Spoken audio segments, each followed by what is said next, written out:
Happy birthday, Beb May. More birthday to come. Wish ko sana lahat ng pangarap mo maabot mo para sa family mo, lalong-lalo na sa mga anak mo.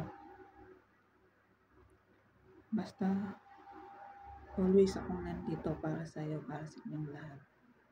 Kung ano man yung pangangailangan o ano, always ako nakasupport. Dito lang ako palagi bilang kapatid nyo. Thank you kasi nakilala kita, nakilala ko kayo. Basta may problema ako, nalulungkot ako, lagi kang nandiyan din. Nakasupport ka sa akin. Nandiyan ka lagi. Kaya hindi ako nagsisi na nakilala kita at kayong lahat, lalong-lalo na si Bob. Kayo ni Bes mo. Yan. Support kayo lagi sa akin, kayo lahat. Kaya mag-iingat ka palagi. Hintayin kita dito sa Jordan. Nagsama pa tayo dito. Love you. Ingat ka palagi. Happy birthday ulit.